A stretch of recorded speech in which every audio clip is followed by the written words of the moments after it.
Buenas tardes, mi nombre es Susana Méndez Mercado, estoy en el taller de tesis y hoy voy a exponerles sobre el uso de la terapia sistémica relacional como tratamiento para el trastorno depresivo mayor en adolescentes con familias disfuncionales.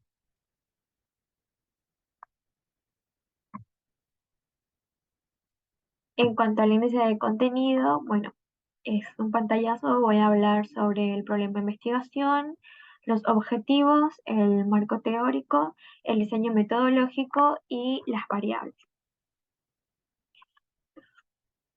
El problema de investigación dice lo siguiente: cómo la terapia sistémica relacional ayuda en el tratamiento del trastorno depresivo mayor en adolescentes de 14 a 18 años con familias disfuncionales. En cuanto a los objetivos, como objetivo general está describir la manera en que la terapia sistémica relacional puede ayudar en el trastorno depresivo mayor en adolescentes de 14 a 18 años con familias disfuncionales mediante una revisión bibliográfica. En cuanto al objetivo específico, hay tres. El primero es describir las características del trastorno depresivo mayor mediante una revisión bibliográfica que se va a realizar en adolescentes de 14 a 18 años. En segundo lugar, explicar las características fundamentales de las familias disfuncionales y su efecto en los adolescentes con depresión mayor.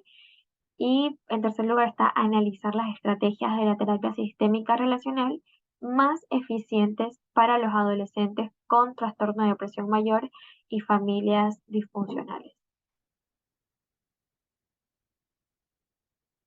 En cuanto al marco teórico, armé un esquema, no están todos los puntos totalmente desarrollados aún en la investigación, ya que aún sigue avanzando, pero quizás en algunos puntos voy a poder profundizar un poquito más.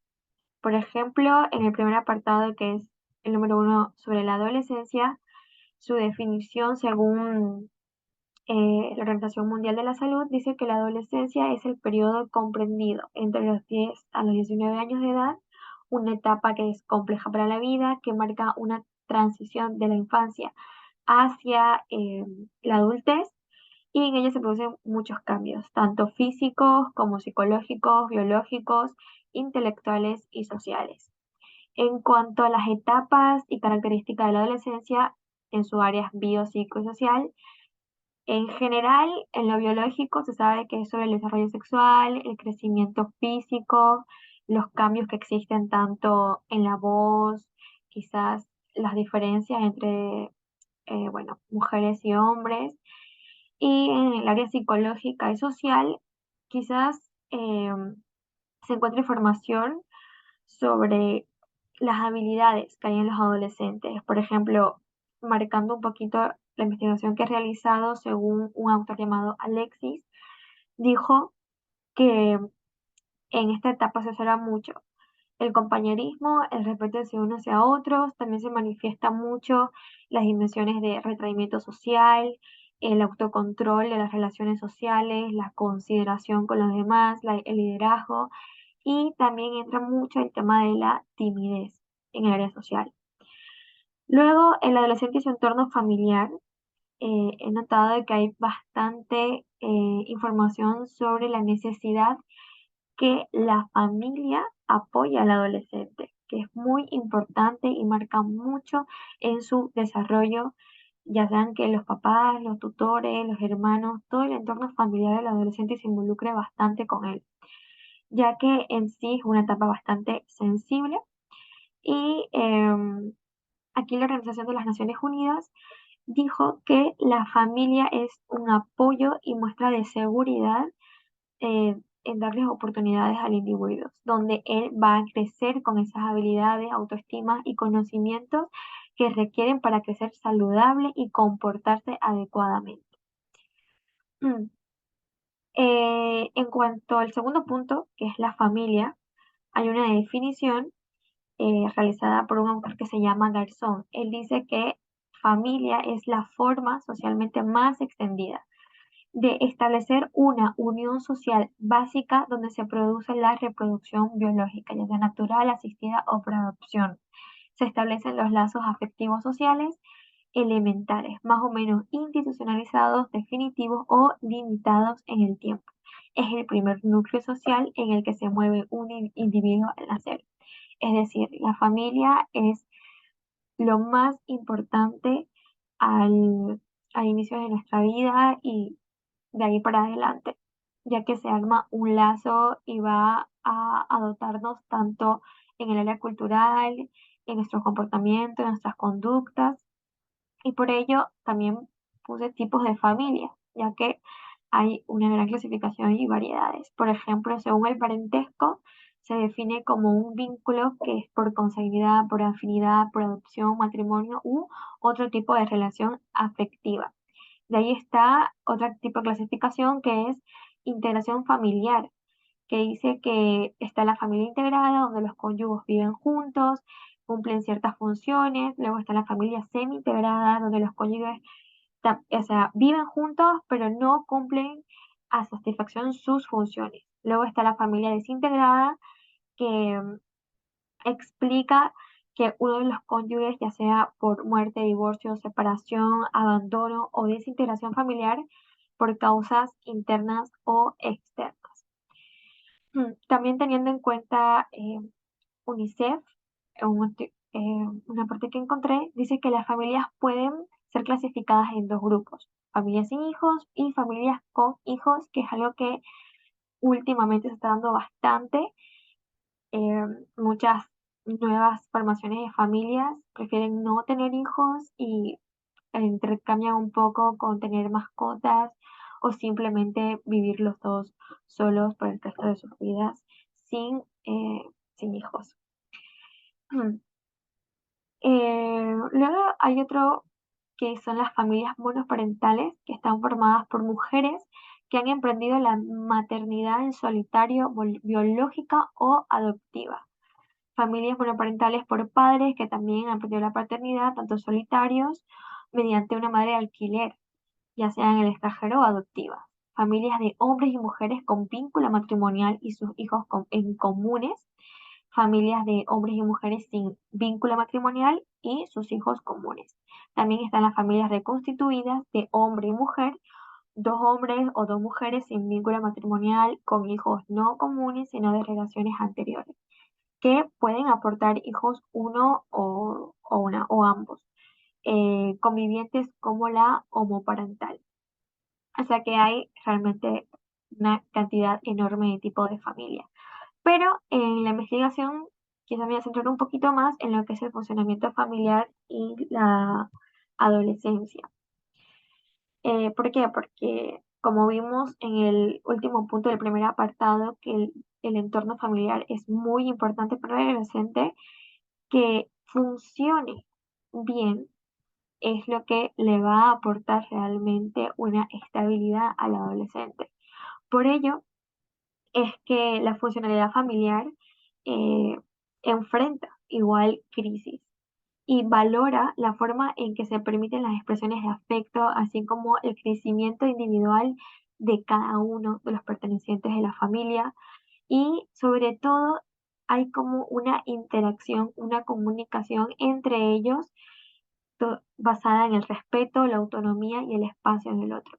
Estas son unas pequeñas características que diferencian de las familias disfuncionales. Por ejemplo, entre las familias disfuncionales, por lo general es que existe una inadecuada distribución de mantenimiento de los roles asignados.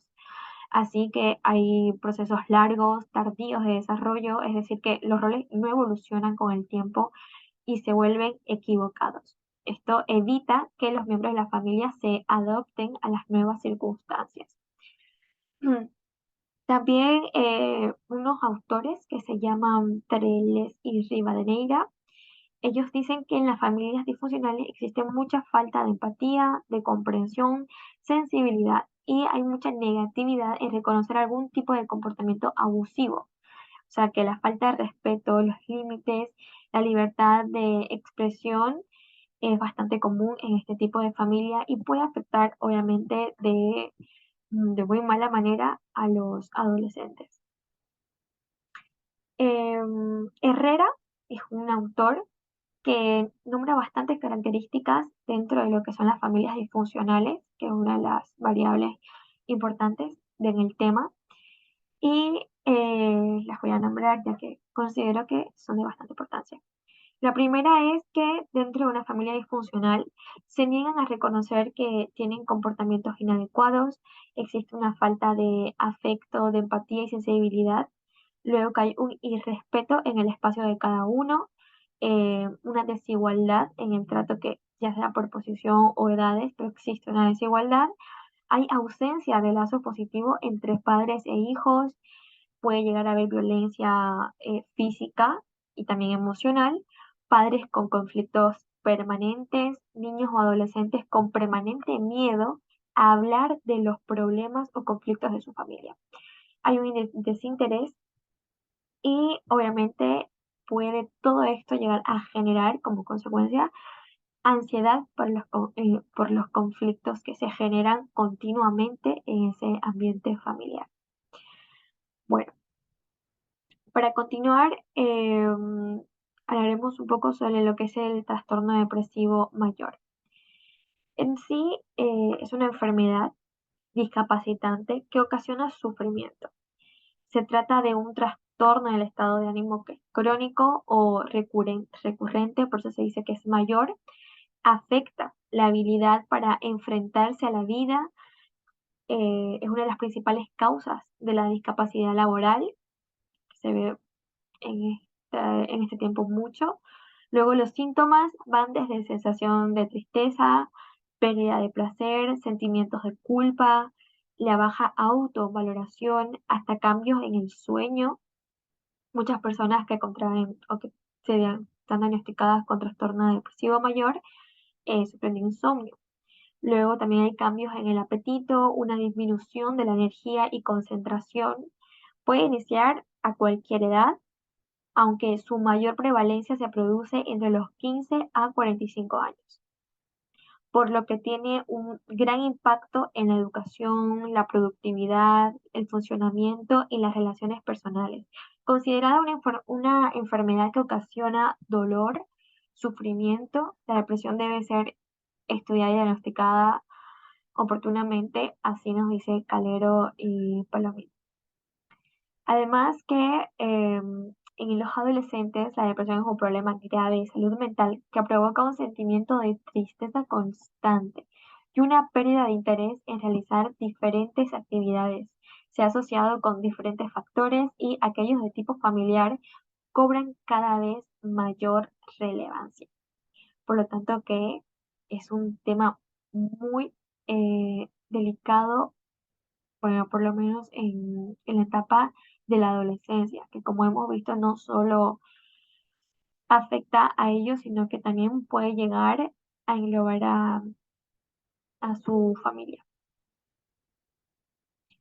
En cuanto a las manifestaciones clínicas de la depresión mayor, ahí, según el DSM, que es el que más claro nos va a hablar sobre los síntomas de la depresión mayor, son los siguientes.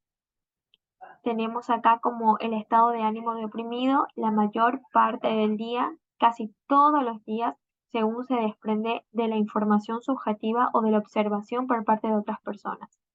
Luego está la disminución importante del interés o el placer por todas o casi todas las actividades, la mayor parte del día, casi todos los días. El tercer síntoma está la pérdida importante de peso sin hacer dieta o aumento de peso o disminución o aumento del apetito casi todos los días. Está el insomnio o hipersomnia casi todos los días, agitación o enlentecimiento psicomotor. Luego está la fatiga o pérdida de energía, sentimiento de inutilidad o culpabilidad excesiva o inapropiada. También está la disminución de la capacidad para pensar o concentrarse o tomar decisiones casi todos los días. Igual pensamientos de muerte recurrentes, que no es solo miedo a morir, sino que llegan a tener ideas suicidas recurrentes sin un plan determinado. está el intento de suicidio o un plan específico para llevarlo a cabo. Acorde con la teoría de la desesperanza de Abramson, los síntomas depresivos están determinados en buena medida por los estilos inferenciales negativos, dentro de los que se incluyen que son la tendencia a distribuir eventos negativos de forma interna, global y estable. También la tendencia a percibir los eventos negativos como si fuesen a tener unas consecuencias mucho mayores de las que verdaderamente van a tener. Y por último, la tendencia a desarrollar inferencias negativas sobre uno mismo durante eventos negativos. Mm, em, bueno, continuando con los puntos, entramos a lo que es los efectos del trastorno depresivo mayor en adolescentes con familias disfuncionales. En este apartado se puede ver que los adolescentes podrían exponerse más fácilmente al consumo de alcohol, de sustancias psicoactivas, presentando síntomas de agresividad acompañados de sentimientos de no aceptación. Es decir, que se puede llegar a presentar un aislamiento social con hipersensibilidad y retraimiento. O sea que aquellos que presentan una disfunción familiar moderada, ya sea severa en sus casas, tienen un alto índice de empezar a consumir sustancias psicoafectivas, psicoactivas. Bueno, continuando con la terapia sistémica relacional, en que puntué como antecedentes, autores y modelos de la terapia sistémica y por último las técnicas de la terapia sistémica relacional. El último punto de técnicas no está totalmente desarrollado, por lo tanto voy a profundizar un poco sobre sus antecedentes y algunos modelos y autores que se han encontrado. En cuanto a los antecedentes, eh, según Moreno, hay un estudio de la relación que se construye entre el terapeuta y el consultante, que ha hecho parte del desarrollo teórico investigativo de la psicología del siglo XIX. Eh, Han brindado aportes desde una orientación psicodinámica, conductual, cognitiva, que permiten entrever, ¿no?, una complejidad de la relación terapéutica. En la historia de la terapia familiar, los primeros modelos sistémicos se inscribieron en un periodo sociopolítico, en un contexto de posguerra que generó las condiciones para la diferencia metodológica en la salud mental. Mm. En cuanto a esos modelos de la terapia sistémica y autores, ¿no?, que uno de los pioneros fue Milton Erickson, quien puso especial énfasis en el estudio de la comunicación, más allá de la psiquis. En el mismo sentido, son representantes Theodore Litz, Lyman Wayne y Murray Bowen. Eh, Según el Manual de la Terapia Sistémica de Alicia Moreno, algunos modelos de esta terapia son una terapia estructural intergeneracional en la Escuela de Milán, en la estratégica, la terapia breve del MRI, centrada en soluciones y narrativa. Aunque todos se desarrollaron a partir de unas raíces teóricas comunes, cada uno de ellos ha dado relevancia a ciertos conceptos y desarrollado formas particulares de intervención. No voy a entrar mucho en detalle sobre cada autor, ya que aún no nos ha seleccionado una información adecuada que puntualice eh, los modelos y sus características más fundamentales, ya que aún seguimos en la revisión bibliográfica de estos temas. Y como dije antes, eh, las técnicas de la terapia sistémica relacional igualmente están en una revisión bibliográfica más detallada, ya que, como puse en el objetivo específico, lo que se busca es encontrar las más eficientes, las más adecuadas para el tratamiento de la depresión mayor en los adolescentes y con familias disfuncionales. Bueno, saliendo un poco de lo que es el marco teórico, que la verdad es bastante amplio y de un arduo trabajo bibliográfico, vamos a continuar Del diseño metodológico, el método de investigación, no hay una hipótesis, por lo tanto, por lo que realmente no hay una información o mucha información sobre este tema en cuanto a la terapia sistémica relacional y el uso que tiene en el tratamiento de depresión mayor y con familias disfuncionales en los adolescentes. Así que el tipo de investigación es de profundidad descriptiva, de carácter cualitativo. Em, También mencionar que mediante el muestreo, o sea, que no hay en sí un muestreo, por lo que no es probabilístico por conveniencia, es una investigación netamente basada en revisión bibliográfica. El diseño de investigación es no experimental, de tipo transaccional descriptivo, ya que la investigación a realizar, pues, lo mismo, ¿no? Trata de una revisión bibliográfica totalmente teórica. Por eso mismo, en cuanto a las variables, no, no hay en sí, pero existen dos que no se clasifican dentro de variables independientes, dependientes, orgánicas y tal, sino que simplemente son trastorno depresivo mayor y familia disfuncional. El trastorno depresivo mayor, como su definición de que se trata de un trastorno de estado de ánimo crónico, recurrente, que afecta la habilidad para enfrentarse a la vida cotidiana y es una de las principales causas de la discapacidad laboral. Y como segunda variable que está la familia disfuncional, pues que es donde el comportamiento inadecuado, inmaduro de uno de los padres inhibe el crecimiento de la individualidad y la capacidad de relacionarse sanamente eh, los miembros de la familia, que en este caso pues vamos a profundizar un poco más en la investigación en los adolescentes. Mm, Aquí puse como un esquema sobre la revisión bibliográfica que se va a realizar, ya que es totalmente teórica y bueno, hay que seleccionar primero el tema a investigar, luego organizar las ideas, que haya una búsqueda de información en base a los datos, que sea bien rigurosa y utilizando obviamente eh, pues los buscadores académicos, ¿no? Como el Cielo, Mendeley y muchos más que realmente existen. Luego, pues, a revisar, depurar y analizar toda la información que se pueda encontrar, incluso marcando fechas.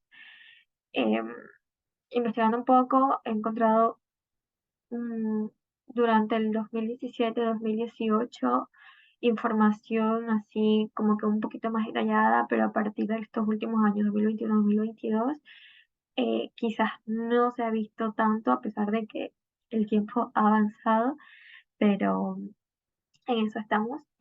Luego está escribir la revisión bibliográfica, o sea que ahí ya se trata de hacer la redacción completa de lo que se ha encontrado, poniendo los autores, poniendo las fechas, el título del artículo del libro, de la revista que se haya encontrado y en sí, pues esto como una muestra de lo que se está llevando a cabo durante toda esta investigación que se está realizando, que al principio en realidad iba a ser totalmente en Latinoamérica, pero aún así eh, he hallado que hay una escasez en la información que se busca.